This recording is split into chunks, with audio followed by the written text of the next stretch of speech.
1 ಕೊರಿಂಥ 9ನೇ ಅಧ್ಯಾಯ 1ರಿಂದ 14 ವಾಕ್ಯಗಳು. ನಾನು ಸ್ವತಂತ್ರನಲ್ಲವೇ, ಅಪೋಸ್ತಲನಲ್ಲವೇ, ನಮ್ಮ ಕರ್ತನಾದ ಯೇಸುವನ್ನು ಕಂಡವನಲ್ಲವೇ? ನಾನು ಕರ್ತನ ಸೇವೆಯಲ್ಲಿ ಮಾಡಿದ ಕೆಲಸದ ಫಲವು ನೀವೇ ಅಲ್ಲವೇ? ಇತರರಿಗೆ ನಾನು ಅಪೋಸ್ತಲನಲ್ಲದಿದ್ದರೂ ನಿಮಗಾದರೂ ಅಪೋಸ್ತಲನಾಗಿದ್ದೇನೆ. ನಾನು ಅಪೋಸ್ತಲನಾಗಿದ್ದೇನೆ ಎಂಬುದಕ್ಕೆ ಕರ್ತನಿಗೆ ಸೇರಿದವರಾದ ನೀವೇ ಪ್ರಮಾಣವಾಗಿದ್ದೀರಷ್ಟೇ. ನನ್ನನ್ನು ವಿಚಾರಿಸುವವರಿಗೆ ಇದೇ ನನ್ನ ಉತ್ತರ. ಅನ್ನಪಾನಗಳಿಗೆ ನಮಗೆ ಹಕ್ಕಿಲ್ಲವೇ? ಕ್ರೈಸ್ತ ಸಹೋದರಿಯಾಗಿರುವ ಹೆಂಡತಿಯನ್ನು ಕರ್ಕೊಂಡು ಸಂಚರಿಸುವುದಕ್ಕೆ ಮಿಕ್ಕಾದ ಅಪೋಸ್ತಲರಂತೆಯೂ ಕರ್ತನ ತಮ್ಮಂದಿರಂತೆಯೂ ಕೇಫನಂತೆಯೂ ನಮಗೆ ಹಕ್ಕಿಲ್ವೇ? ಅಥವಾ ಕೈ ಕೆಲಸವನ್ನು ಮಾಡದೆ ಜೀವಿಸುವುದಕ್ಕೆ ನನಗೂ ಬಾರ್ನಬನಿಗೂ ಮಾತ್ರ ಹಕ್ಕಿಲ್ವೇನು? ಯಾವ ಸಿಪಾಯಿಯಾದರೂ ಸ್ವಂತ ಖರ್ಚಿನಿಂದ ಯುದ್ಧಕ್ಕೆ ಹೋಗುವುದುಂಟೆ? ದ್ರಾಕ್ಷಿ ತೋಟವನ್ನು ಮಾಡಿದವನು ಅದರ ಫಲವನ್ನು ತಿನ್ನದೇ ಇರುವುದುಂಟೋ? ಪಶುಗಳನ್ನು ಸಾಕಿದವನು ಅವುಗಳ ಹೈನಿನಿಂದ ಜೀವಿಸದೇ ಇರುವುದುಂಟೋ? ನಾನು ಹೇಳಿದ್ದು ಬರೀ ಲೋಕವಾಡಿಕೆಯ ಮಾತೋ? ಧರ್ಮಶಾಸ್ತ್ರವು ಇದನ್ನು ಹೇಳುವುದಿಲ್ವೋ? ಕಣ ತೊಳೆಯುವ ಎತ್ತಿನ ಬಾಯಿ ಕಟ್ಟಬಾರದೆಂದು ಮೋಶೆಯ ಧರ್ಮಶಾಸ್ತ್ರದಲ್ಲಿ ಬರೆದಿದೆ. ದೇವರು ಚಿಂತಿಸುವುದು ಎತ್ತುಗಳಿಗಾಗಿಯೋ ಅಥವಾ ನಮಗೋಸ್ಕರವಾಗಿಯೇ ಹೇಳುತ್ತಾನೋ? ಹೌದು, ನಮಗೋಸ್ಕರ ಬರೆದಿದೆ. ಉಳುವವನು ಬೆಳೆಯಲ್ಲಿ ತನಗೆ ಪಾಲು ದೊರಕುತ್ತದೆಂದು ಉಳುವುದು, ಒಕ್ಕುವವನು ತನಗೆ ಪಾಲು ದೊರಕುತ್ತದೆಂದು ಒಕ್ಕುವುದು ನ್ಯಾಯ. ನಾವು ನಿಮಗೋಸ್ಕರ ಆತ್ಮ ಸಂಬಂಧವಾದ ಬೀಜವನ್ನು ಬಿತ್ತಿದ ಮೇಲೆ ನಿಮ್ಮಿಂದ ಶರೀರ ಸಂಬಂಧವಾದ ಪೈರವನ್ನು ಕೊಯ್ಯುವುದು ದೊಡ್ಡದು. ಈ ಹಕ್ಕು ಇತರರಿಗೆ ನಿಮ್ಮ ಮೇಲೆ ಇದ್ದರೆ ನಮಗೆ ಎಷ್ಟು ಹೆಚ್ಚಾಗಿರಬೇಕಲ್ಲ. ಆದರೂ ನಾವು ಈ ಹಕ್ಕನ್ನು ನಡೆಸದೆ ಕ್ರಿಸ್ತನ ಸುವಾರ್ತೆಗೆ ಅಡ್ಡಿ ಮಾಡಬಾರದೆಂದು ಎಲ್ಲವನ್ನ ಸಹಿಸಿಕೊಂಡವು. ದೇವಾಲಯದ ಊಳಿಗೆಯನ್ನು ನಡೆಸುವವರು ದೇವಾಲಯದ ಆದಾಯದಿಂದ ಊಟ ಮಾಡುತ್ತಾರೆಂಬುದು, ಯಜ್ಞವೇದಿಯ ಬಳಿಯಲ್ಲಿ ಸೇವೆ ಮಾಡುವವರು ಆ ವೇದಿಗೆ ಬರುವ ಪದಾರ್ಥಗಳಲ್ಲಿ ಪಾಲು ಹೊಂದುತ್ತಾರೆಂಬುದು ನಿಮಗೆ ತಿಳಿಯದು.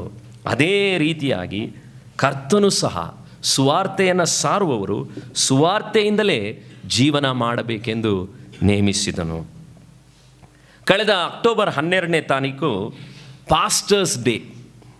ಹೇಗೆ ಪೋಷಕರ ದಿನ, ತಾಯಂದಿರ ದಿನ, ಸ್ತ್ರೀಗಳ ದಿನ, ಅದೇ ರೀತಿ ಸಭಾಪಾಲಕರ ದಿನ ಅಂತ ಒಂದಿದೆ. ಅದನ್ನು ಜಗತ್ತಿನಲ್ಲಿ ಯಾರೂ ಕೂಡ ಗಮನಿಸಲ್ಲ. ಎಲ್ರಿಗೂ ಅವ್ರಿಗೆ ಆದಂಥ ದಿನಗಳನ್ನು ಆಚರಿಸಿ ಕೊಂಡಾಡಿ ಸಭೆ ಕೂಡ ವಿಶ್ ಮಾಡುತ್ತೆ. ಆದರೆ ಸಭಾಪಾಲಕನ ದಿನದಲ್ಲಿ ಯಾರು ಸಭಾಪಾಲಕರನ್ನು ವಿಶ್ ಮಾಡೋದು ಕಡಿಮೆ. ಈ ವರ್ಷದಲ್ಲೂ ಒಬ್ಬ ವ್ಯಕ್ತಿ ಮಾತ್ರ ನನಗೆ ಪಾಸ್ಟರ್ಸ್ ಡೇಯಲ್ಲಿ ಯೂಟ್ಯೂಬ್ ನೋಡುವಂಥ ವ್ಯಕ್ತಿ ನನಗೆ ಈ ಮೆಸೇಜನ್ನು ಕಳಿಸಿದರು.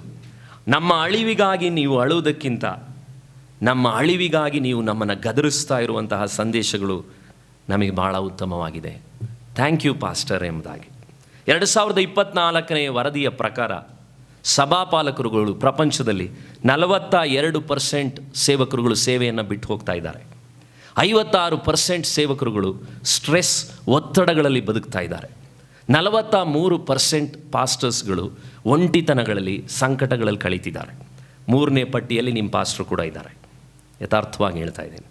ಯಾಕಂದರೆ ನಾವು ಸಾಮಾನ್ಯವಾಗಿ ನೋಡುವಂಥ ಪಾಸ್ಟರ್ಸ್ಗಳು ಬೇರೆ ಬೇರೆ ರೀತಿಯಲ್ಲಿ ಬದುಕೋದನ್ನು 190% ಇತ್ತೀಚೆಗೆ 20 ವರ್ಷಗಳ ನಂತರ ನಾನು ಹೇಳ್ತಾ ಇರೋದು ಬೇರೆ ರೀತಿಯಲ್ಲಿ ಇರೋದರಿಂದ ಯಥಾರ್ಥವಾದಂಥ ಸೇವಕರುಗಳಿಗೆ ನಾನು ಇತ್ತೀಚೆಗೆ ಗಮನಿಸಿದ ಹಾಗೆ ಬೆಲೆ ಇಲ್ಲ.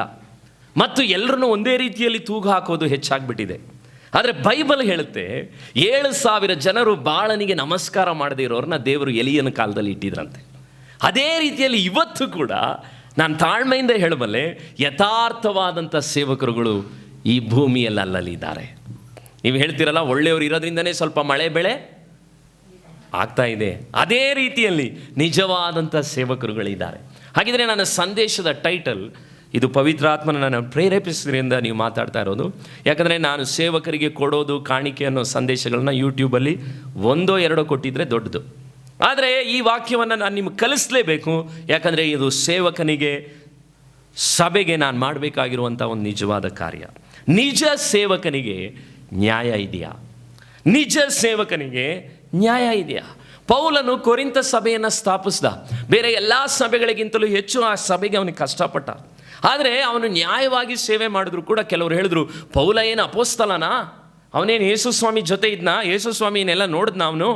ಬೇರೆ ಅಪೋಸ್ತಲರುಗಳೆಲ್ಲ ನೋಡಿದ್ರು, ಯೇಸುಸ್ವಾಮಿ ಜೊತೆ ಇದ್ದರು. ಅವನ ಅಪೋಸ್ತಲತ್ವವನ್ನು ಏನು ಮಾಡಿದ್ರು? ಅವರು ಪ್ರಶ್ನಿಸಿದ್ರು. ಅವನು ನಿಜವಾಗ್ಲೂ ಪಾಸ್ಟ್ರ್ ಆಗ್ಬೇಕಾ? ಅವ್ನು ನಿಜವಾಗ್ಲೂ ಪಾಸ್ಟ್ರಾ? ಈ ರೀತಿ ಪ್ರಶ್ನೆಗಳನ್ನೆಲ್ಲ ಕೆಲವರು ಕೇಳುವಂಥ ಸಮಯಗಳು ಬಂದಾಗ 1ನೇ ವಾಕ್ಯದಲ್ಲಿ ನೋಡ್ರಿ, 9ನೇ ಅಧ್ಯಾಯದ 1ನೇ ವಾಕ್ಯದಲ್ಲಿ, ನಾನು ಸ್ವತಂತ್ರನಲ್ವೇ, ಅಪೋಸ್ತಲನಲ್ವೇ, ನಾನು ಯೇಸುವನ್ನು ಏನು ಮಾಡಿಲ್ವಾ? ಕಂಡವನಲ್ವೇ ಅಂತ ಹೇಳ್ತಿದ್ದಾನೆ. ಅವನು ದಮಸ್ಕದ ಬೆಳಕಿನಲ್ಲಿ ಬಿದ್ದು ಯೇಸುಸ್ವಾಮಿಯನ್ನು ಅವನು ನೋಡ್ದ. ಆದರೆ ಯೇಸುಸ್ವಾಮಿ ಜೊತೆ ಅವನು 3.5 ವರ್ಷ ಸೇವೆ ಮಾಡಿದವನಲ್ಲ. ಆದರೆ ಅವನು ಮಾತಾಡ್ತಾ ಇದ್ದಾನೆ. 2ನೇ ವಾಕ್ಯದಲ್ಲಿ ಹೇಳ್ತಾನೆ, ನಿಮಗಾದರೂ ನಾನೇನಾಗಿದ್ದೇನೆ, ಅಪೊಸ್ತಲನಾಗಿದ್ದೇನೆ ಎಂಬುದಾಗಿ ಹೇಳ್ತಾನೆ. ನೀವೇ ಅದಕ್ಕೆ ಪ್ರಮಾಣವಾಗಿದ್ದೀರಾ. ನಾನು ನಿಮಗೆ ವಾಕ್ಯ ಕಳಿಸ್ತಾ ಇರೋದಕ್ಕೆ, ನೀವು ಬೆಳೀತಾ ಇರೋದಕ್ಕೆ ನಾನೇ ನಿಮಗೆ ಏನಾಗಿದ್ದೀನಿ, ನೀವು ನನಗೆ ಪ್ರಮಾಣವಾಗಿದ್ದೀರಾ. ಮತ್ತೆ 3ನೇ ವಾಕ್ಯದಲ್ಲಿ ಹೇಳ್ತಾನೆ, ನನ್ನನ್ನು ವಿಚಾರಿಸುವವರಿಗೆ ಇದೇ ನನ್ನ ಉತ್ತರ. ಅಂದರೆ ಪೌಲನನ್ನು ಗಮನಿಸ್ರಿ, ಸಭೆಯವರು ಆ ಕೋರ್ಟ್ನಲ್ಲಿ ಕಟ್ಕಟೆ ಮೇಲೆ ಇಟ್ಬಿಟ್ಟಿದ್ದಾರೆ. ಅವನು ಅಪೊಸ್ತಲನ, ಪಾಪ ಅಪರಾಧಿ ಥರ ಕಟ್ಕಟೆಯಲ್ಲಿ ನಿಂತ್ಕೊಂಡು ಹೇಳ್ತಾ ಇದ್ದಾನೆ, ಓ ನನ್ನನ್ನು ವಿಚಾರಿಸುವವರಿಗೆ ಇದೇ ಅಪ್ಪ ನನ್ನ ಉತ್ತರ. ನನ್ನ ನೀವು ವಿಚಾರಣೆ ಮಾಡ್ತಿದ್ದೀರಲ್ಲ, ನಾನು ಪಾಸ್ಟ್ರು ತ್ಯಾಗವಾಗಿ ಬದುಕ್ತಿದ್ದೀನಿ ಅನ್ನೋದಕ್ಕೆಲ್ಲ ನೀವು ಪ್ರಶ್ನೆ ಮಾಡ್ತಿದ್ದೀರಲ್ಲ, ನಾನೇ ಅದಕ್ಕೆ ಪ್ರೂಫು, ಇದೇ ನನ್ನ ಆನ್ಸರ್. ಪೌಲನ್ ಮಾತಾಡ್ತಾ ಇದ್ದಾನೆ. ಅವನ ಹೃದಯವನ್ನು ನೀವು ಇಲ್ಲಿ ನೋಡ್ಬೋದು. 1-7 ವಾಕ್ಯದಲ್ಲಿ ನೀವೇನು ನೋಡ್ತಿದ್ದೀರಿ ಅಂದರೆ, ಸೇವಕರು ಹಡೆದ ಹಕ್ಕು ಇದು. ಪೌಲನ್ ಹೇಳ್ತಾ ಇದ್ದಾನೆ, ನನಗೊಂದು ಹಕ್ಕಿದೆ ಅಪ್ಪ, ಆ ಹಕ್ಕಲ್ಲಿ ನಾನು ಬದುಕ್ಬೋದು ಅನ್ನೋದನ್ನು ಪೌಲನು 1-7 ವಾಕ್ಯದಲ್ಲಿ ಹೇಳ್ತಾ ಇದ್ದಾನೆ. 1-7 ನೋಡ್ರಿ, 4ನೇ ವಾಕ್ಯದಲ್ಲಿ, ಅನ್ನಪಾನಗಳಿಗೆ ನಮಗೆ ಹಕ್ಕಿಲ್ವೇ? ನಾವು ಊಟ ಮಾಡೋಕ್ಕೆ, ನಾವು ಖುಷಿಯಾಗಿರೋಕ್ಕೆ ನಮ್ಗೆ ಹಕ್ಕಿಲ್ವಾ ಅಂತ ಪೌಲ ಕೇಳ್ತಾ ಇದ್ದಾನೆ. ಹಾಗಿದ್ರೆ ಪೌಲನ ಮಾತೇನು? ಕ್ರೈಸ್ತ ಸಹೋದರಿಯಾಗಿರುವ ಹೆಂಡತಿಯನ್ನು ಕರ್ಕೊಂಡು ಸಂಚರಿಸುವುದಕ್ಕೆ, ಲ್ಯಾವಿಶ್ ಆಗಿ ದೇಶಗಳಿಗೆ ಟೂರ್ ಹೊಡೆಯೋದಕ್ಕಲ್ಲ ಅವನು ಹೇಳ್ತಾ ಇರೋದು. ಅರ್ಥ ಆಯ್ತಾ? ಸಂಚರಿಸುವುದಕ್ಕೆ. ನನ್ನ ಹೆಂಡತಿನ ಕೇಫಾ ಹೇಗೆ ಕರ್ಕೊಂಡು ಹೋಗ್ತಾ ಇದ್ದಾನೋ, ಕೇಫಾ ಅಂದರೆ ಅವನು ಪೇತ್ರನಿಗೆ ಇನ್ನೊಂದು ಹೆಸರದು. ಸೊ ಕೇಫಾ ಅವನಿಗೆ ಮದುವೆ ಆಗಿತ್ತು, ಪೌಲನಿಗೆ ಮದುವೆ ಆಗಿರಲಿಲ್ಲ. ಅವರೆಲ್ಲ ಫ್ಯಾಮಿಲಿನ ಕರ್ಕೊಂಡು, ಮಕ್ಕಳುಗಳನ್ನ ಕರ್ಕೊಂಡು ಓಡಾಡೋ ಹಾಗೆ ನನಗೆ ಹಕ್ಕಿಲ್ವಾ? ನನಗೆ ನನ್ನ ಫ್ಯಾಮಿಲಿಯನ್ನು, ನನಗೆ ಮಾತ್ರ ಊಟ ಕೊಡೋದಲ್ಲ ಪ್ರಾಬ್ಲಮ್, ನನ್ನ ಫ್ಯಾಮಿಲಿಗೂ ಕೂಡ ಈ ಕಾಣಿಕೆಯಿಂದ ನಾನು ತಿನ್ನೋದಕ್ಕೆ ನನಗೇನಿದೆ? ನೋಡ್ರಿ, ಯೋಚನೆ ಮಾಡ್ತಾ ಇದ್ದೀರಾ? ಹೌದು, ಡೌಟ್ ಇದೆ ನಮಗೆ. ಅಲ್ಲ, ಅದರಲ್ಲಿ ಇದು ಮಾಡಿಬಿಟ್ರೆ ನೀರು ಹಾಕೋರು ಯಾರು, ಪೆಟ್ರೋಲ್ ಹಾಕೋರು ಯಾರು? ಹಕ್ಕಿದೆ, ಹಕ್ಕಿದೆ ಅಂತ ಪೌಲನೇ ಹೇಳ್ತಾ ಇದ್ದಾನೆ. ಹಕ್ಕಿದ್ದರೂ ಕೂಡ ನಾನು ಆ ಕಾಣಿಕೆಯಲ್ಲಿ ಬದುಕಬಹುದಾಗಿತ್ತು. ಕರ್ತನ ತಮ್ಮಂದಿರಂತೆ, ಕೇಫನಂತೆ ನಮಗೆ ಹಕ್ಕಿಲ್ವೇ? ಯೇಸುಸ್ವಾಮಿಯ ಸ್ವಂತ ಬ್ರದರ್ಗಳು, ಯೇಸುಸ್ವಾಮಿಯ ಸ್ವಂತ ಅಣ್ಣ ತಮ್ಮಂದಿರುಗಳೇ ಸೇವೆ ಮಾಡುವಾಗ ಕಾಣಿಕೆಗಳನ್ನು ಅವ್ರು ಯೂಸ್ ಮಾಡಿದ್ರೆ, ನಾನು ಕೂಡ ಯೂಸ್ ಮಾಡೋಕ್ಕೆ ನನಗೇನಿಲ್ಲ, ಹಕ್ಕಿದೆ. ದೇವರೇ, ಈ ಪ್ರಾರ್ಥನೆಯನ್ನು ಪೌಲನು ಹೇಳುವಾಗ ದೇವರ ಹೃದಯ ಅಲ್ಲಿ ವ್ಯಕ್ತ ಆಗ್ತಾ ಇದೆ. ಇವತ್ತು ನೀವು ನೋಡೋದಾದರೆ ಕೀರ್ತನೆ 35:27 ನಾನು ಈ ವಾರ ನೋಡ್ತಾ ಇದ್ದೆ. ಸೇವಕನ ಹಿತವನ್ನು ಕೋರುವ ಯೆಹೋವನಿಗೆ ಸ್ತೋತ್ರ ಎಂದು ಓದ್ರಿ ಎಲ್ಲರೂ, ಯಾರಾದರೂ 35:27. ಸೇವಕನ ಹಿತವನ್ನು ಕೋರುವ ಯೆಹೋವನಿಗೆ ಸ್ತೋತ್ರ ಎಂದು ಕೆಳಗಡೆ ಇಲ್ವಾ? ಅಯ್ಯೋ, ವಾಕ್ಯನೇ ಸಿಗ್ತಾ ಇಲ್ಲ ಅದು ಅಲ್ವಾ? ಸೇವಕರ ಹಿತದ ವಾಕ್ಯನೇ ಸಿಗಲ್ಲ. 35:27 ಇಲ್ವಾ? ಯೆಹೋವನಿಗೆ ಸ್ತೋತ್ರ ಎಂದು ಯಾವಾಗಲೂ ಹೇಳ್ರಿ, ಒಂದ್ಸರಿ ಮಾತಾಡ್ರಿ, ಪರವಾಗಿಲ್ಲ. ಹೇಳ್ತಾ ಇದೆ, ನನಗೆ ನೀವೇನು ಮಾಡ್ರಿ, ಸೇವಕನ ಹಿತವನ್ನು ಕೋರುವ ಯೆಹೋವನಿಗೆ ಸ್ತೋತ್ರ. ಸೇವಕರು ಚೆನ್ನಾಗಿರುವುದನ್ನು ನಾನು ಯೋಚನೆ ಮಾಡ್ತಿದ್ದೆ ಈ ವಾರದಲ್ಲಿ. ಸೇವಕನಿಗೆ ಹಿತವನ್ನು ಕೋರೋದಕ್ಕೆ ಜಗತ್ತಿನಲ್ಲಿ ಇರೋದು ಯಾರು? ಒಬ್ಬರೇ ಒಬ್ಬರು, ಅದು ಯಾರು? ದೇವರು ಮಾತ್ರನೇ. ಸೇವಕರು ಒಂದು ವೇಳೆ ತಪ್ಪಾಗಿ ತಿಳ್ಕೊಬಿಡ್ರಿ, ನಾನು ಟಿ ವಿಯಲ್ಲಿ LED ಇಲ್ಲಿ ಹಾಕಿರುವಂಥ ಫೋಟೋನ ಒಂದು ವೇಳೆ ಗ್ರೂಪ್ನಲ್ಲಿ ಹಾಕಿದ್ರೆ 1-2-3 ಪಾಪ ಬ್ಯುಸಿಯಾಗಿದ್ದು, ನೀವು ಕೆಲವರು ಇಮೋಜಿ ಏನೋ ಹಾಕ್ಲಿಲ್ವೇನೋ, ಥಮ್ಸಪ್ ಹಾಕ್ಲಿಲ್ಲೇನೋ, ಇನ್ನು ಕೆಲವ್ರುಗಳಿಗೆ ಒಂಥರ ನೋಡಿದ್ರೇ ಹೊಟ್ಟೆ ಊರಿನೋ ಏನೋ ಗೊತ್ತಿಲ್ಲ. ಕೆಲವರು ತಪ್ಪಾಗಿ ಹೇಳ್ತಿಲ್ಲ, ಕೆಲವರು ಹಾಕಿದ್ದಾರೆ, ಕೆಲವರು ಹಾಕಿಲ್ಲ. ನೀವು ಏನು ಬ್ಯುಸಿ ಇದ್ರೋ ನನಗೆ ಗೊತ್ತಿಲ್ಲ. ಒಂದು ವೇಳೆ ಆ ರೀತಿ ನಮ್ಮ ಸೇವಕ ಏನಾದರೂ ಒಂದು ಸ್ವಲ್ಪ ಚೆನ್ನಾಗಿರೋದು ನೋಡಿದ್ರೆ, ಪರಲೋಕದಲ್ಲಿರೋ ದೇವರು ಮಾತ್ರ ಸಂತೋಷ ಪಡ್ತಾನೆ. ಮತ್ತು ದೇವರು ಹೇಳ್ತಾ ಇದ್ದಾನೆ, ಯಾವಾಗಲೂ ಏನಂತ ಹೇಳ್ಬೇಕಂತೆ ಅವರಿಗೆ? ಯಾವಾಗಲೂ ಸ್ತೋತ್ರ ಅನ್ಬೇಕಂತೆ. ಒಂದು ಸರಿ ಅಲ್ಲ, ಇದು ನೋಡ್ರಿ ಆ ವಾಕ್ಯ ಯೋಚನೆ, ಯಾವಾಗಲೂ ಸ್ತೋತ್ರ ಎಂದು ಹೇಳ್ಬೇಕಂತ. ಆದರೆ ಯಾವಾಗಲೂ ನಮಗೆ ಸ್ತೋತ್ರ ಅಂತ ಹೇಳಲಿಕ್ಕೆ ಮನಸ್ಸಿದೆಯಾ? ಪಾಸ್ಟರ್ ಮೈಕಲ್ ಅವರ ಪಾಸ್ಟರ್ ಥಾಮಸ್ ರಾಜ್ ಮಗ ಸಣ್ಣ ಹುಡುಗನಾಗಿದ್ದಾಗ ಒಂದು ಶೂ ಹಾಕ್ಕೊಂಡು ಹೋಗ್ಬಿಟ್ರಂತೆ, ಪವರ್ ಶೂ. ಕಾಲೇಜಿನಲ್ಲಿ ಟ್ರೈನಲ್ಲಿ ಹೋಗ್ತಾ ಇದ್ದಾಗ ಕೆಲವು ವಿಶ್ವಾಸಿಗಳು ಬಂದು ನೋಡ್ತಾ ಇದ್ರಂತೆ, ಪವರ್ ಶೂ ಪೋಟ್ರಿಕಿಯಾ, ಪವರ್ ಶೂ ಹಾಕಿದೆಯಾ, ನಾವು ಕೊಡೋ ಕಾಣಿಕೆನೆಲ್ಲ ನಿಮ್ಮಪ್ಪ ಪವರ್ ಶೂ ಕೊಡಿಸಿದಾರಾ? ಪಾಸ್ಟರ್ ಮೈಕಲ್ ವಾಪಸ್ಸು ಮನೆಗೆ ಹೋಗಿ ಹೇಳಿದ್ರಂತೆ, ಅಪ್ಪ ನಿನ್ನ ಮುಂದೆ ನಾನು ಸೇವಕನ ಮಗನಾಗಿ ಮಾತ್ರ ಹುಟ್ಟಲ್ಲ, ಯಾಕಂದರೆ ನಾನು ಈ ಶೂ ಹಾಕ್ಕೊಂಡ್ರೇ ಅವ್ರು ಕೊಡೋ ಕಾಣಿಕೆಯಲ್ಲಿ ನಾನು ಬದುಕ್ತಿದ್ದೀನಿ ಅಂತ ಭಾಳ ನೊಂದ್ಕೊಂಡ್ಬಿಟ್ರಂತೆ. ಪಾಸ್ಟರ್ ಮೈಕಲ್ ಎಷ್ಟೋ ವರ್ಷ ನಾನು ಸೇವೆನೇ ಮಾಡಲ್ಲ ಅಂದರು. ಕಾರಣ ಏನು ಗೊತ್ತಾ? ಭಾಳ ಸಂಕಟದಿಂದ ಹೇಳ್ತಿದ್ದೀನಿ, ಯಥಾರ್ಥವಾಗಿ ಸೇವೆ ಮಾಡುವಂಥ ಎಷ್ಟೋ ಸೇವಕರುಗಳ ಮಕ್ಕಳುಗಳಿಗೆ ಸೇವೆ ಮಾಡೋದು ಬೇಸರ ಆಗಿದೆ. ಯಾಕೆ ಬೇಸರ ಅಂತ ಹೇಳ್ತೀನಿ ಕೇಳಿ. ವಿಶ್ವಾಸಿಗಳು ಅವರಲ್ಲಿ ಬೆಳೆಯುವಂಥ ಸುಖವನ್ನು ಕಂಡಾಗ ಮಾತಾಡಿದಂಥ ಮಾತುಗಳು ಅವರಿಗೆ ನೋವನ್ನು ಉಂಟು ಮಾಡಿದೆ. ಇವತ್ತು ನಾನು ನಿಮ್ಮ ಹತ್ರ ಒಂದನ್ನು ಪ್ರೀತಿಯಿಂದ ಕೇಳ್ತಿದ್ದೀನಿ, ನೀವು ಯಾರು ಮಾತಾಡ್ಕೊಳ್ತಿದ್ದೀರೋ ಅಥವಾ ನನಗೆ ಅದ್ರ ಬಗ್ಗೆ ಗೊತ್ತಿಲ್ಲ.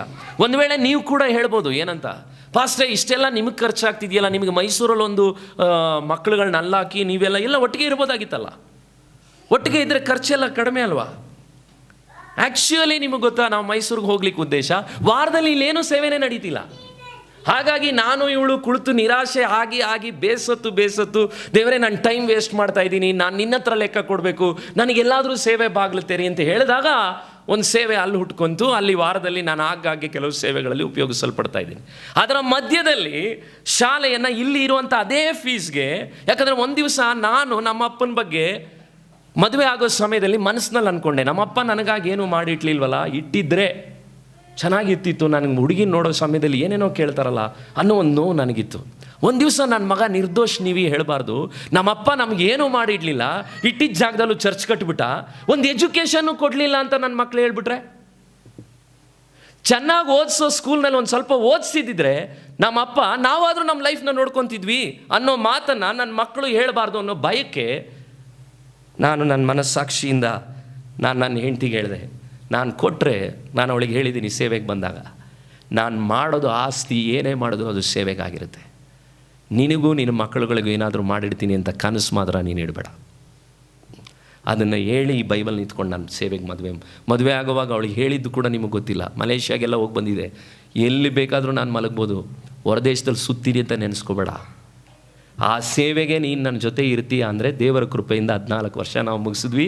ಅವಳು ಯಾವತ್ತೂ ನನಗೇನು ಡಿಮ್ಯಾಂಡ್ ಮಾಡಿಲ್ಲ, 25 ರೂಪಾಯಿ ಟ್ರೈನಲ್ಲೂ ಹೋಗೋಕ್ಕೂ ಸಲಾಮ್. ಹಾಗಾಗಿನೇ ಇವತ್ತು ಈ ಕಟ್ಟಡ ದೇವರ ಕೃಪೆಯಿಂದ ನಿಂತಿರೋದು. ದೇವರ ಜನರುಗಳೇ, ಹಾಗಿದ್ರೆ ಹಕ್ಕಿಲ್ವಾ? ಇವತ್ತು ನಾನು ನಿಮ್ಮ ಹತ್ರ ಕೇಳ್ತೇನೆ, ನಿಮ್ಮಲ್ಲಿ ಕೆಲವರಿಗೆ ಯಾರಿಗೂ ಕಾರ್ ಇದೆ, ಕೆಲವರಿಗೆ ಮನೆ ಇದೆ, ಕೆಲವರಿಗೆ ಟ್ರ್ಯಾಕ್ಟ್ರು ಬಂದಿದೆ, ಅವುಗಳನ್ನೆಲ್ಲ ನಾನು ಯಾವತ್ತೂ ಕೇಳಿಲ್ಲ ನಿಮಗೆ ಯಾಕೆ ಅದು ಬೇಕಾ? ಯಾಕಂದರೆ ಅದು ನಿಮ್ಮ ಪರ್ಸನಲ್. ನಿಮಗೆ FD ಇಟ್ಕೊಂಡಿದ್ದೀರೋ ಅಥವಾ ನೀವು ನಿಮ್ಮ ಮನೆ ಬಾಡಿಗೆ ಮನೆಯನ್ನು ದೊಡ್ಡದಾಗಿ ಮಾಡ್ಕೊಂಡಿದ್ದೀರೋ, ಅದನ್ನೆಲ್ಲ ಮೂಗು ತೂರಿಸಿ ಯಾವತ್ತೂ ನಾನು ಕೇಳಿಲ್ಲ. ಇನ್ನೂ ಸಭೆಯಲ್ಲಿ ಕೆಲವರಿಗೆ ನಾನು ಹೇಳ್ಕೊಟ್ಟಿದ್ದೀನಿ, ಸ್ವಲ್ಪ ಸೇವಿಂಗ್ ಮಾಡಿರಿ ಅಂತ, ಸ್ವಲ್ಪ ಎಲ್ಲ ಖರ್ಚು ಮಾಡಬೇಡಪ್ಪ, ದೇವ್ರಿಗೆ ಕೊಟ್ಟಿದ್ದನ್ನ ವಾಪಸ್ ಏನಾದರೂ ಮಾಡಿ RD ಮಾಡು, FD ಮಾಡು ಅಂತ ಕೆಲವ್ರಿಗೆ ನನಗೆ ಹತ್ತಿರ ಆದವ್ರಿಗೆ ಹೇಳ್ಕೊಟ್ಟಿದ್ದೀನಿ. ಹಾಗಿದ್ರೆ ನಮಗೆ ಅದನ್ನು ಎಂಜಾಯ್ ಮಾಡಲಿಕ್ಕೆ ಹಕ್ಕಿಲ್ವಾ? ಹಕ್ಕಿದೆ. ಈ ವಾರದಲ್ಲೂ ಕೂಡ ನಾನು ಯೋಚನೆ ಮಾಡ್ತಿದ್ದೆ, ಇಲ್ಲಿಗೆ ಬರುವಂಥ 3/4 ಭಾಗ ಸೇವಕರುಗಳು ಕಾರಲ್ಲಿ ಬರ್ತಾರೆ. ಈ ವಾರದಲ್ಲೂ ನಾವು ಆ ಮೀಟಿಂಗ್ ಹೋದಾಗ ಅಲ್ಲಿ ಕೇಳಿದವರು, ಯಾಕಂದರೆ ಕೋಟೆಲ್ಲ ಹಾಕೊಂಡು ನಾವು ಆಟೋದಲ್ಲೇ ಇಳಿದಿದ್ದು. ಹೆಂಗೆ ಬಂದ್ರಿ? ಗ್ರ್ಯಾಂಡ್ ಆಟೋ, ಏನು ತೊಂದರೆ ಇಲ್ಲ ನನಗೆ. ಹಾಗಾಗಿ ಅವುಗಳನ್ನೆಲ್ಲ ನಾವು ಬದುಕುವಾಗ ನಮಗೆ ಬೇರೆ ರೀತಿಯಲ್ಲಿ ಕಾರ್ನಲ್ಲಿ ಬರೋಕ್ಕೆ ಹಕ್ಕಿಲ್ವಾ? ಕೆಲವು ಪಾಸ್ಟರ್ಗಳು ಇಲ್ಲಿ ಬರೋಂಥವ್ರು ಕಾರ್ ಇಲ್ಲ, ಕೆಲವ್ರಿಗೆ ಮನೆ ಇದೆ. ಹಾಗಿದ್ರೆ ಇಲ್ಲಿ ಮನೆ ಮಾಡ್ಕೊಳ್ಳೋಕ್ಕೋ ಒಂದು ಕಾರ್ ಇಟ್ಕೊಂಡು ಸೇವೆ ಮಾಡಲಿಕ್ಕೋ, ಯಾಕಂದರೆ ನನಗಿಂತ ಹಿಂದೆ ಬಂದವರು ಮಳವಳ್ಳಿಗೆ ನಾನು ಸೇವೆಗೆ ಹೋದಾಗ ನಾನು ಇವಳು 150-60 ಕಿಲೋಮೀಟ್ರ್ ಬೈಕಲ್ಲಿ ಹೋಗಿದ್ದೀವಿ. ಅಲ್ಲಿ ಬಂದಂಥ ಎಲ್ಲ ಪಾಸ್ಟರ್ 3/4 ಭಾಗ ನನಗಿಂತ ಹಿಂದೆ ಬಂದವರು ಎಲ್ಲರೂ ಕಾರಲ್ಲಿ ಬಂದಿದ್ದಾರೆ. ಹಾಗಿದ್ರೆ ಆ ಕಾರ್ಗಳನ್ನು ಹೊಂದ್ಕೊಂಡು ಸುಖವಾಗಿ ಟ್ರೈನ್ ಬಿಟ್ಟು ಸುಖವಾಗಿ ಬದುಕಕ್ಕೆ ನನಗೆ ಹಕ್ಕಿಲ್ವಾ? ಹಕ್ಕಿದೆ. ಪೌಲ ಹೇಳ್ತಾ ಇದ್ದಾನೆ, ನನಗೂ ಬೇರೆಯವ್ರ ರೀತಿ ಬದುಕಕ್ಕೆ ನನಗೆ ಹಕ್ಕಿದೆ. ನನ್ನ ಮನೆ ಖರ್ಚುಗಳನ್ನು ನಾನು ಮಾಡಿಕೊಂಡು ಅದಕ್ಕೋಸ್ಕರ ಉಪಯೋಗಿಸುವುದಕ್ಕೆ ನನಗೆ ಹಕ್ಕಿದೆ. ಆದರೆ ನಿಮಗೆ ಯಾಕೆ ಗೊತ್ತಾ, ಅದಕ್ಕೆ ನನಗೆ ಪೌಲ ಇಷ್ಟ. ನೀವು ಯಾರೇನೇ ಹೇಳಿದ್ರು ನಾನು ಪೌಲನ್ನು ನೋಡಿನೇ ನಾನು ಸೇವೆ ಮಾಡೋದು. ಯಾಕಂದರೆ ಪೌಲ ಹೇಳ್ದ 1 ಕೊರಿಂಥ 9ನೇ ಅಧ್ಯಾಯದಲ್ಲಿ ನೋಡ್ರಿ, 6ನೇ ವಾಕ್ಯದಲ್ಲಿ ಪೌಲನ ಲೈಫ್ ಸ್ವಲ್ಪ ಡಿಫ್ರೆಂಟ್ ಆಗಿತ್ತು. ಏನು ಡಿಫ್ರೆಂಟ್ ಆಗಿತ್ತು? 9:6ರಲ್ಲಿ, ಕೈ ಕೆಲಸವನ್ನು ಮಾಡದೆ ಜೀವಿಸುವುದಕ್ಕೆ ನನಗೂ ಬಾರ್ನಬನಿಗೂ ಏನಿಲ್ಲ, ಹಕ್ಕಿಲ್ವಾ? ಪೌಲ ಕೆಲಸ ಮಾಡ್ದ. 2-3 ತಿಂಗಳಿಂದ ನನ್ನ ತಂದೆ ತಾಯಿಗೂ ಗೊತ್ತಿಲ್ಲ, ನಾನು ನನ್ನ ಹೆಂಡತಿ ಇಲ್ಲಿ ಸ್ವಲ್ಪ ಖರ್ಚು ಹೆಚ್ಚಾಗಿದ್ದರಿಂದ ನಾವು ಒಂದು ಡೇಟಾ ಎಂಟ್ರಿ ಕೆಲಸವನ್ನು ನಾವು ಮಾಡಿದ್ವಿ 2 ತಿಂಗಳ ಹಿಂದೆ. ನಿಮ್ಗೆ ಯಾರಿಗೂ ಗೊತ್ತಿಲ್ಲ, ಕೆಲಸ ಮಾಡಿದ್ವಿ. ಅನೇಕ ಸಾರಿ ನಿಮಗೆ ಭಾರ ಮಾಡದೆ ಈ ಸಭೆಯನ್ನು ನಾನು 4 ವರ್ಷದಿಂದ ಈ ಬಲಿಪೀಠದಲ್ಲಿ ಧೈರ್ಯವಾಗಿ ಹೇಳ್ತಾ ಇದ್ದೀನಿ, ನಿಮ್ಮ ಕಾಣಿಕೆಗಳಲ್ಲಿ ನಾವು ಸುಖವನ್ನು ಕೂಡ ಅನುಭವಿಸಿಲ್ಲ. ಯಾಕಂದರೆ ಅದರಲ್ಲಿ ಅಷ್ಟಿಲ್ಲ. ಒಂದು ವೇಳೆ ಅವುಗಳನ್ನು ಅದಕ್ಕಾಗಿ ಬಳಸಿಬಿಟ್ರೆ ಇಲ್ಲಿ ಸೇವೆಯಲ್ಲಿ ಯಾವುದೇ, ಯಾಕಂದರೆ ನನ್ನನ್ನೇ ವಾರ ವಾರ ನೀವು ನೋಡುವಾಗ ಒಬ್ಬ ಸೇವಕನ್ನ ಕರೆಸಿದ್ರೆ ನಿಮ್ಗೆ ಆ ವಾಕ್ಯ ಏನಾದರೂ ಚೆನ್ನಾಗಿರ್ಬೋದು ಅನ್ನುವಂಥ ಅರಿವಿನಲ್ಲಿ. ಯಾಕಂದರೆ ಪೌಲ ನನಗಿಷ್ಟ, ನಾನು ಕೆಲಸ ಮಾಡಿದೆ. ಬಾರ್ನಬ ಯಾರು ನಿಮ್ಗೆ ಗೊತ್ತಾ? ಅಪೊಸ್ತಲರ ಕೃತ್ಯ 4ನೇ ಅಧ್ಯಾಯ 37ನೇ ವಾಕ್ಯದಲ್ಲಿ ನೋಡ್ರಿ, ಅವನವನು ಸೈಟ್ ಮಾರ್ಬಿಟ್ಟು ಯಾರಿಗೆ ಕೊಟ್ಬಿಟ್ಟ ಗೊತ್ತಾ? ಅಪೊಸ್ತಲರ ಪಾದದಲ್ಲಿ ಇಟ್ಬಿಟ್ಟ. ಅಪೊಸ್ತಲರ ಪಾದದಲ್ಲಿ ಇಟ್ಟ. ಒಬ್ಬ ಸೈಟ್ ಮಾರ್ಬಿಟ್ಟು ದೇವರಿಗೆ ಕೊಟ್ಬಿಟ್ಟು ತನ್ನ ಜೀವಮಾನ ಎಲ್ಲ ಕೆಲಸ ಮಾಡಿಕೊಂಡು ಸೇವೆ ಮಾಡ್ದ. ಅವನಿಗಿದ್ದಿದ್ದ ಸೈಟ್ನ ಅವನು ಇಟ್ಕೊಂಡಿದ್ದಿದ್ರೆ ಬಾರ್ನಬ ಆ್ಯಕ್ಚುಲಿ ಕೆಲಸನೇ ಮಾಡಬೇಕಾಗಿರಲಿಲ್ಲ. ಅಪೊಸ್ತಲರ ಪಾದದಲ್ಲಿ ಇಟ್ಟನಂತೆ. ನನಗೆ ಈ ವಾರ ಎಲ್ಲ ಆ ವಾಕ್ಯ ಕಣ್ಣೀರು ತರಿಸ್ತು. ಎಂಥ ಒಂದು ಸೇವಕ. ನಾನು ಕೂಡ ಈ ವಾರದಲ್ಲಿ 2 ವಾರದಲ್ಲಿ ಫಸ್ಟ್ ಟೈಮ್ ಗುಣಗುಟ್ಬಿಟ್ಟೆ. ಯಾಕಾದರೂ ಈ ಸೈಟ್ನಲ್ಲಿ ಬಿಲ್ಡಿಂಗ್ ಕಟ್ಬಿಟ್ಟು ಚರ್ಚ್ ಮಾಡಿಬಿಟ್ನೋ ಈ 2 ವಾರದಲ್ಲಿ, ನನಗನ್ಸಿದ್ದು 4 ವರ್ಷದಲ್ಲಿ ಯಾಕಾದರೂ ಮಾಡಿಬಿಟ್ನೋ. ಯಾಕಂದರೆ ನನ್ನ ಮಗ ಈ ವಾರದಲ್ಲಿ ಅವನು ಟ್ರೈನಲ್ಲಿ, ಅವಳು ನನ್ನ ಮಗ ಮತ್ತು ನಿವಿ ಮಂಡ್ಯವರೆಗೂ ನಿಂತ್ಕೊಂಡು ಹೋಗ್ಬಿಟ್ರು. ಸೀಟ್ ಸಿಕ್ಕಿಲ್ಲ. ನನ್ನ ಮಗ ಹೇಳಿದ್ದಾನೆ, ಪಪ್ಪ ಕಾಸು ಉಳ್ಸೋಕ್ಕೆ ನಮ್ಮನ್ನು ಈ ಟ್ರೈನಲ್ಲಿ ಕಳಿಸಿದ್ರ ಅಂದ್ಬಿಟ್ಟ. ಎಲ್ಲೋ ಒಂದು ಕಡೆ ನನಗೆ ಅದೊಂಥರ ಚುಚ್ಚಿತು. ನಾನು ಯಾವುದನ್ನೋ ಎಲ್ಲೋ ಸೇವೆಗೆ ಅಂತ ಜಾಸ್ತಿ ಮಾಡಿಬಿಟ್ಟು ಈ ವಾರದಲ್ಲಿ ನಮ್ಮಮ್ಮ ಕೂಡ ಚಳಿ ಏನೋ ಆ ಮನೇಲಿ ಇರುವಾಗ ಆ ಮನೆ ನಾನು ಖಾಲಿ ಮಾಡಿಸಿ ನಮ್ಮ ಅಮ್ಮನಿಗೆ ಕಷ್ಟ ಕೊಟ್ಬಿಟ್ಟು ನೀನು. ನಿಮಗೆ ಗೊತ್ತಿಲ್ಲ, ಒಬ್ಬ ಮಗನಾಗಿ, ಒಬ್ಬ ಗಂಡನಾಗಿ, ಒಬ್ಬ ಸೇವಕನಾಗಿ ಎಲ್ಲ ರೀತಿಯಲ್ಲಿ ನಾನು ಆಲೋಚನೆ ಮಾಡುವಾಗ ನನಗೂ ಅನೇಕ ಸಾರಿ ಸಂಕಟ ಆಗುತ್ತೆ.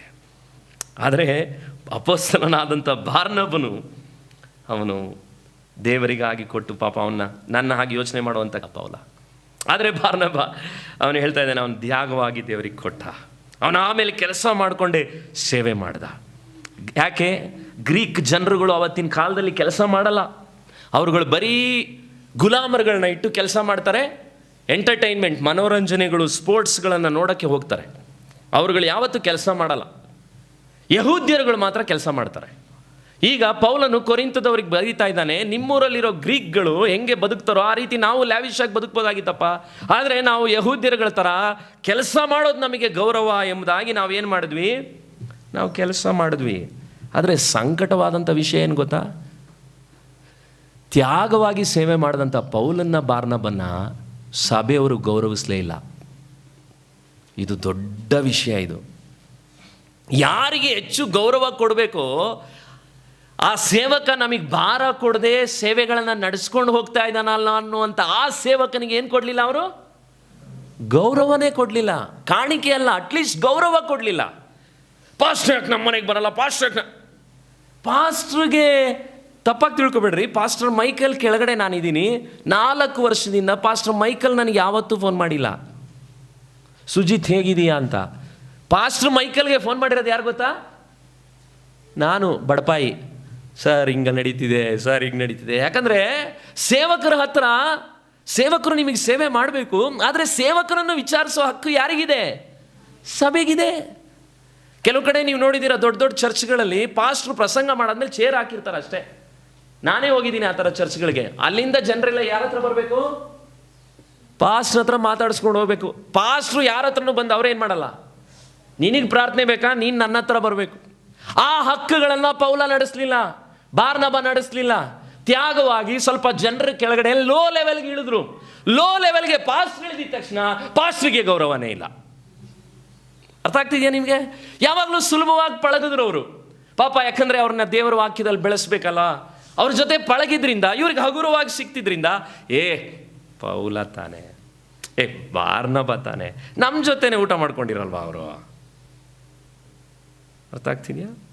ಪೌಲನ ಅದಕ್ಕೆ ಹೇಳ್ತಾ ಇದ್ದೇನೆ, ಈ ಹಕ್ಕಲ್ಲಿ ಒಂದು ನಿಜವಾಗ್ಲೂ ನಿಮ್ಗೆ ಗೊತ್ತಾ, ಆ ಸಭೆ ಏನು ಹೇಳ್ತು ಗೊತ್ತಾ? ನಿಜವಾದ ಅಪೋಸ್ತಲರಾಗಿದ್ದರೆ ಅವರಿಗೆ ಸಪೋರ್ಟ್ ಬರಬೇಕಲ್ವಾ ಅಂದ್ರಂತೆ ಚರ್ಚ್. ನಿಜವಾಗಿ ತ್ಯಾಗವಾಗಿ ಮಾಡ್ತಾ ಇದ್ದಾರೆ ತಾನೆ. ಇವಾಗ ನನ್ನ ಹತ್ರನೂ ಕೆಲವರು ಹೇಳಿದ್ದಾರೆ, ಯಥಾರ್ಥವಾಗಿ ಮಾಡ್ತಾ ಇದ್ದೀರಲ್ಲ ಪಾಸ್ಟರ್, ನಿಮ್ಗೆ ಯಾಕೆ ಕಷ್ಟ? ನೀವು ನಿಜವಾಗ್ಲೂ ಸೇವೆ ಮಾಡಿದ್ರೆ ಎಲ್ಲ ಬರ್ಬೇಕು ತಾನೆ, ಫಂಡ್ ಫ್ಲೋ ಆಗಬೇಕು. ಫಂಡ್ ಫ್ಲೋ ಆಗಲ್ಲ. ಯಾಕಂದರೆ ಕ್ರಿಮಿನಲ್ ಆಗಿ ಫೋಟೋಗಳನ್ನ ಕಳಿಸಿದ್ರೆ ಫಂಡ್ ಫ್ಲೋ ಆಗುತ್ತೆ. ಅಯ್ಯೋ ಶೆಡ್ಡಲ್ಲಿರೋರು, ಅಯ್ಯೋ ನಮ್ಮ ಸಭೆಯಲ್ಲಿ ಕಾಣಿಕೆ ಕೊಡಲ್ಲ. ಈ ವಾರದಲ್ಲಿ ಮಿಸ್ ಆಗೆಲ್ಲೋ ಒಂದು ಕಡೆ ವಾಕ್ಯ ಹೇಳುವಾಗ ಒಂದು 2-3 ಉದಾಹರಣೆ ಕೊಟ್ಬಿಟ್ಟೆ. ನನ್ನ ಒಬ್ಬಳು ಬಳ್ಳಿ ಚೈನ್ ಕೊಡಿಸಿದಾಳೆ, ನೀರು ಒಬ್ಳು ಹಾಕ್ಸಿದ್ಲು, ಹಿಂಗೆಲ್ಲ ಬಂದಿದ್ದ ತಕ್ಷಣ ಒಬ್ಬರು ಬಂದು ಹೇಳಿದ್ರು ನನ್ನ ಹತ್ರ, ಒಬ್ಬ ಹುಡುಗಿ, ಅಷ್ಟೊಂದೆಲ್ಲ ಹಂಗೆಲ್ಲ ಇದೆಯಪ್ಪ ಶ್ರೇಯ, ನಮ್ಮದೆಲ್ಲ ಚರ್ಚಲ್ಲಿ ಒಂದು ಅನೌನ್ಸ್ ಮಾಡಿದ ತಕ್ಷಣ ಲಕ್ಷ ಕೊಡುವಂಥ ಕನ್ನಡ ಜನರು ಇದ್ದಾರೆ, ಹಿಂಗೆಲ್ಲ ಸೇವೆ ಇದೆಯಾ? ನಾನು ಹೇಳಿದೆ, ಒಂದು 50 ಕಿಲೋಮೀಟ್ರ್ ದೂರ ಬಾ ನೀನು, ಬೆಂಗಳೂರು ಬಿಟ್ಟು ಅಂದೆ. ಹಿಂಗೆಲ್ಲ ಇದೆಯಾ? ಇದೆ. ನನಗೆ ಇದಕ್ಕಿಂತಲೂ ಕಷ್ಟವಾದಂಥ ಹಳ್ಳಿ ಸೇವೆಗಳಿದೆ. ಆದರೆ ಅವೆಲ್ಲ ಅಂಥ ಸೇವಕರುಗಳು ತ್ಯಾಗವಾಗಿ ಅವ್ರಿಗೆ ಬೇಕಾಗಿರುವಂಥ ಪದವಿಯನ್ನು ಬಿಟ್ಟು ತ್ಯಾಗವಾಗಿ ಬದುಕುವಾಗ 2 ತಿಂಗಳಿಂದ ನನಗೂ ಒಂದು ಶೋಧನೆ ಬಂತು. ಏನು ಶೋಧನೆ ನಿಮಗೆ ಗೊತ್ತಿಲ್ಲ. ಟ್ರಾನ್ಸ್ಲೇಷನ್ ಕಂಪ್ನಿ ನನಗೆ ಹೇಳ್ತು, ತಿಂಗಳಿಗೆ ಆಗಾಗ್ಗೆ ನೀವು ಹುಬ್ಳಿಯಲ್ಲಿ ಹೋಗಿ ಬರೀ ಭಾಷೆಗಳನ್ನ, ಬೈಬಲ್ ಕೆಲವು ಬುಕ್ಸ್ಗಳನ್ನ ಟ್ರಾನ್ಸ್ಲೇಟ್ ಮಾಡ್ತಾರೆ, ಅವುಗಳನ್ನ ನೀವು ಓವರ್ಸಿಯರ್ ಮಾಡಬೇಕು. ಯಾಕಂದರೆ ನೀವು 3-4 ಪುಸ್ತಕ ಬರೆದಿದ್ದೀರಾ, ತಿಂಗಳಿಗೆ 30,000 ಕೊಡ್ತೀವಿ. ಹೆಂಗಿದೆ ಅವಕಾಶ? ಇವತ್ತೇ ಹೇಳ್ತಾ ಇರೋದು. ಚೆನ್ನಾಗಿ ಕಾಣ್ತು ನನಗೆ. ವಾರದಲ್ಲಿ ಒಂದು 3-4 ದಿವಸ ಹುಬ್ಳಿಗೆ ಹೋಗಿ ಬರೋಣ, ಎಲ್ಲ ನೋಡ್ಕೊತಾರೆ. ಆದರೆ ನಾನು ಮತ್ತೆ ಯೋಚನೆ ಮಾಡಿದೆ, ದೇವರೇ, ನಾನು ಸಭೆಗೆ ಆಳೋದು ಯಾವಾಗ? ವಿಶ್ವಾಸಿಗಳಿಗೆ ಪ್ರಾರ್ಥನೆ ಮಾಡೋದು ಯಾವಾಗ? ಅವ್ರಿಗೆ ಮೆಸೇಜ್ ಕೊಡೋಕ್ಕೆ ಇಷ್ಟೊಂದು ನಾನು ಪ್ರಿಪೇರ್ ಆಗಬೇಕಲ್ಲ, ಅದನ್ನೆಲ್ಲ ನಾನು ಯಾವಾಗ ಮಾಡ್ತೀನಿ? ಅದು ತಪ್ಪಲ್ವಾ? ನನಗೆ ಮಾನಸಿಕವಾಗಿ ನನಗೆ ಒಂಥರ ಬೇಜಾರಾಯಿತು. ಹಾಗಾಗಿ ನಾನು ಹೇಳಿದೆ, ನೋ ಬ್ರದರ್, ಸಾರಿ. ಮೊದಲು ನಾನು ಇವ್ಯಾಂಜಲಿಸ್ಟ್ ಆಗಿದ್ದಾಗ ಅದು ಮಾಡ್ತಿದ್ದೆ, ಆದರೆ ಈಗ ಪಾಸ್ಟರ್ ಆಗಿದ್ದಾಗ ನಾನು ಅದನ್ನು ಮಾಡೋಕ್ಕಾಗಲ್ಲ. ಹಕ್ಕಿದೆ ನನಗೆ ಅವುಗಳನ್ನೆಲ್ಲ ಮಾಡಲಿಕ್ಕೆ.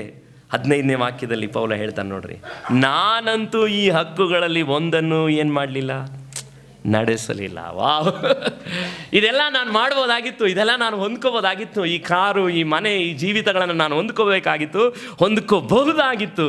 ಅದು ಲೀಗಲ್ ಆಗಿ ನಾನು ಪಡ್ಕೋಬೋದು. ಆದರೆ ಆ ಹಕ್ಕಲ್ಲಿ ಒಂದನ್ನು ನಾನು ನಡೆಸಲಿಲ್ಲ. ಯಾಕೆ? 18ನೇ ವಾಕ್ಯದಲ್ಲಿ ಹೇಳ್ತಾನೆ, ಇದು ನನಗೆ ಪೌಲ ಸಖತ್ ಇಷ್ಟ. ಸುವಾರ್ತೆಯನ್ನು ಸಾರುವಾಗ ಅದರಿಂದ ಜೀವನ ಮಾಡುವ ಹಕ್ಕನ್ನು ನಡೆಸದೆ ಅದನ್ನು ಉಚಿತಾರ್ಥವಾಗಿ ದಾನ ಮಾಡುವುದೇ ನನಗೆ ಬಹುಮಾನ. ಉಚಿತವಾಗಿ ನಾನು ಕೊಡೋದು ನನಗೆ ಬಹುಮಾನ. ಯಾಕೆ ನಿಮ್ಮ ಪಾಸ್ಟರ್ನ ಕೆಲವು ಕಡೆ ಕರೀತಾರೆ ಗೊತ್ತಾ? ನಾನು ಕರೆದ್ರೆ ಕಾಣಿಕೆ ಕಡಿಮೆ. ನಾನು ಹೆಂಡ್ತಿ ಹೇಳಿದ್ಲು, ನಿಮ್ಗೆ ಯಾಕೆ ಎಲ್ಲ ಗೌರವ ಕೊಡಲ್ಲ ಅಂದರೆ, ಸಿಂಪಲ್ ರೀ, ನೀವು ಟ್ರೈನಲ್ಲಿ ಹೋಗ್ತೀರಾ, ಅದಕ್ಕೆ ನಿಮಗೆ 1,500 ರೂಪಾಯಿ. ಕಾರಲ್ಲಿ ಹೋಗಿ ನೋಡಿ. ಈ ವಾರದಲ್ಲೂ ನಾವು ಹೋಗಿ ಆ ಕಾರ್ನಲ್ಲಿ ಕುಳಿತು, ಅವರು ನನಗೆ ಭಾಳ ಬೇಜಾರಾಗೋಯ್ತು ಈ ವಾರದಲ್ಲಿ. ಮಲ್ಕಪ್ಪ ಅವರು ನಾ ಆ ರೀತಿ ಅವ್ರು ನೋಡ್ಬಿಟ್ಟಿದ್ದು. ಯಾಕೆ? ನಾನು ಮುಗಿದ ಮೇಲೆ ಹೇಳಿದೆ, ನಾನು ಅವ್ರ ಜೊತೆ ಆಟೋಲ್ಲಿ ಬರ್ತೀನಿ ಅಂತ. ಅವ್ರು ಹೇಳಿದ್ರು, ಒಳ್ಳೆ ವಯಸ್ಸು, ದೊಡ್ಡ ಕಾರು.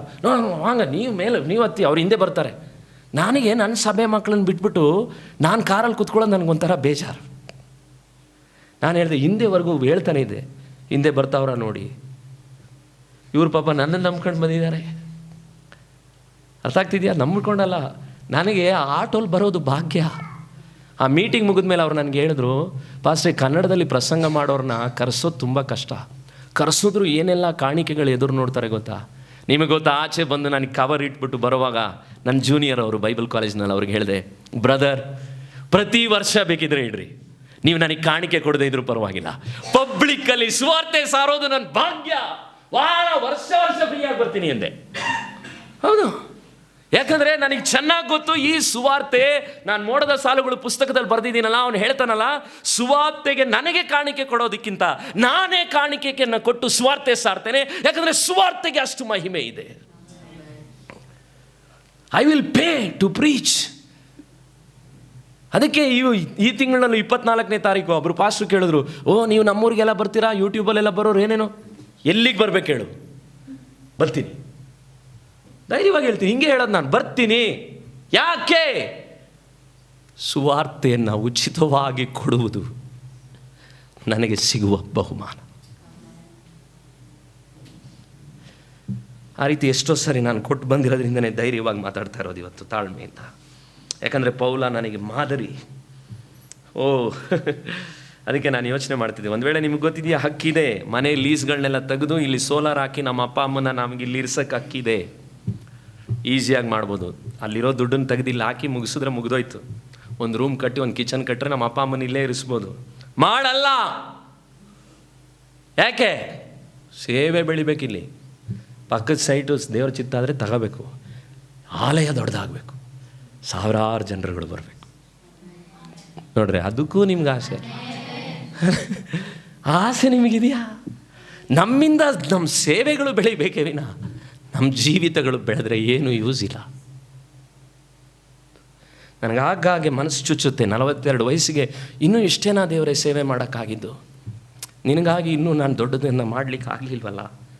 ಒಂದು ವೇಳೆ ದೇವರು ನನ್ನ ಪ್ರಾರ್ಥನೆಯನ್ನು ಕೇಳ್ತಾರೆ. ಹಲವು ನಿಜವಾದಂಥ ಸೇವಕರುಗಳಿಗೆ ಹಕ್ಕಿದೆ, ಆದರೆ ಅವರು ಬಳಸದೆ ದೇವರಿಗೋಸ್ಕರ ಬದುಕುವಂಥವ್ರು 100 ಮಂದಿ ಇದ್ದಾರೆ. ಅಂಥವ್ರನ್ನ ನೀವು ಅಡ್ವಾಂಟೇಜಾಗಿ ತೊಗೊಳ್ತಾ ಇದ್ದೀರಾ? ಇಲ್ಲ ಅವರನ್ನು ಗೌರವಿಸ್ತಿದ್ದೀರಾ? ಇಲ್ಲ ಅವ್ರ ಜೊತೆ ನಿಮ್ಮ ಕೈಗಳನ್ನು ಜೋಡಿಸ್ತಾ ಇದ್ದೀರಾ? ಇಲ್ಲ ಅಂಥ ಸೇವಕರುಗಳು ಉಚಿತವಾಗಿ ಅವ್ರು ಮಾಡಲಿಕ್ಕೆ ನೀವು ನಿಮ್ಮ ಕೈಗಳನ್ನು ಜೋಡಿಸಿದ್ದೀರಾ? ಒಂದು ವೇಳೆ ನೀವು ಸಭೆ, ನಾವು ಸೇವಕರುಗಳಿಗೆ ಹಡೆದ ಹಕ್ಕದು, ಅವ್ರು ಪಡ್ಕೊಂಡಿರೋ ಹಕ್ಕು, ಆದರೆ ಅದನ್ನು ಅವ್ರು ಮಾಡಲಿಲ್ಲ.